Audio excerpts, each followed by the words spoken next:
नमस्कार। आज हम एक बहुत ही खूबसूरत यात्रा पर निकल रहे हैं। हम प्राचीन भक्ति काव्य के शब्दों को पकड़कर एक एक करके एक दिव्य और ध्यानमग्न छवि को आकार देंगे।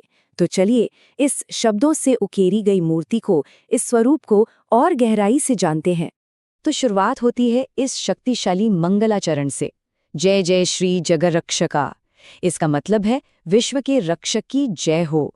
ये सिर्फ शब्द नहीं है, ये एक इन्वोकेशन है। ये पंक्ति सुनते ही हम सीधे उस श्रद्धा भरे, उस प्राचीन माहौल में पहुंच जाते हैं जहां से ये काव्य जन्मा है। तो ये जगरक्षक कौन है? यहाँ उनकी कुछ और उपाधियां दी गई हैं।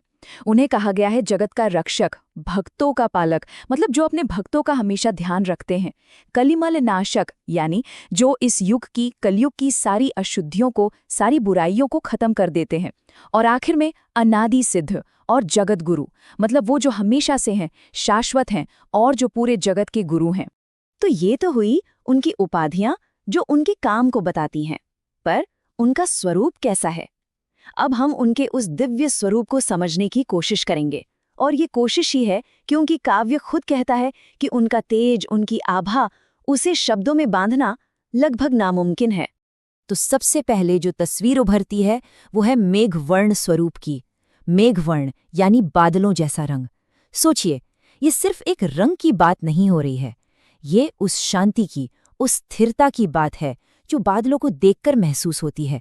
एक ऐसी उपस्थिति जो मन में एक गहरी शांति ले आए। उस मेघ जैसी शांत आकृति पर सबसे पहले जो चीज ध्यान खींचती है वो है उनका चमकता हुआ मुकुट। और काव्य इसके लिए एक बहुत खूबसूरत शब्द इस्तेमाल करता है, स्वयंभू आदित्य। इसका मतलब है ये कोई बनाया हुआ मुकुट नहीं है, ये तो ऐसा है जैसे खुद सूरज ही प्रकट हो गया हो, जो अपनी ही रोशनी से जगमगा रहा है। और यहीं पर तेज का जिक्र आता है। देखिए, ये समझना बहुत जरूरी है कि तेज सिर्फ रोशनी या लाइट नहीं है।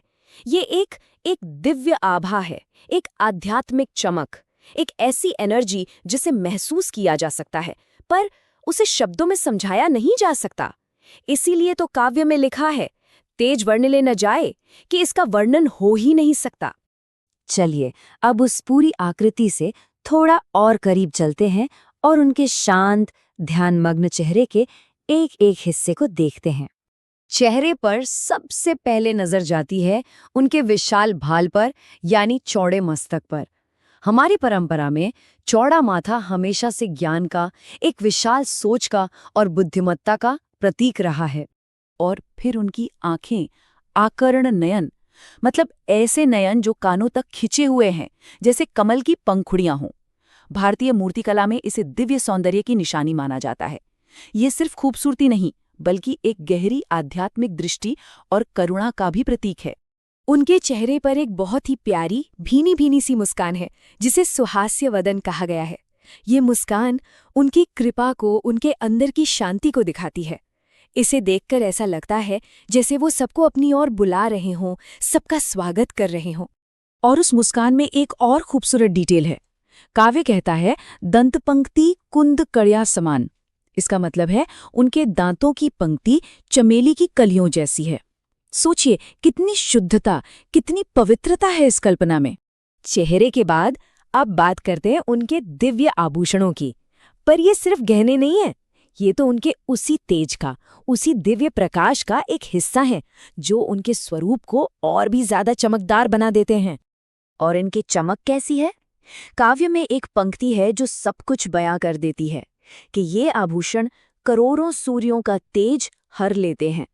जरा सोचकर देखिए, एक ऐसी चमक जिसके सामने 1 करोड़ सूरज भी फीके पड़ जाएं। ये बताता है कि ये आभूषण इस दुनिया के हैं ही नहीं। तो कौन कौन से आभूषण हैं? उनके सीने पर है रत्न माला, यानी कीमती रत्नों का हार। शरीर पर हैं हेममय भूषणे, मतलब एकदम शुद्ध सोने के बने हुए गहने। और इन सब में एक खास मणि है, कौस्तुभ मणि। ये एक पौराणिक मणि है जो दिव्यता का सबसे बड़ा प्रतीक मानी जाती है। तो मुकुट, चेहरा, आभूषण, हमने एक एक करके हर हिस्से को देखा।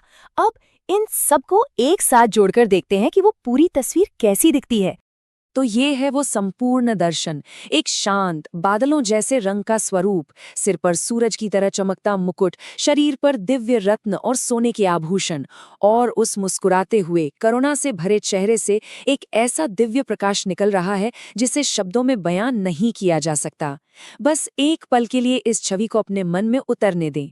तो आखिर में सवाल ये उठता है कि ये सिर्फ एक तस्वीर का वर्णन तो है नहीं, ये तो एक अनुभव है। शांति और शक्ति का ये मिला-जुला रूप, ये दर्शन हमारे अंदर कौन सी भावना को जगाता है? शायद इस सवाल का जवाब हम सबको अपने अंदर ही खोजना होगा।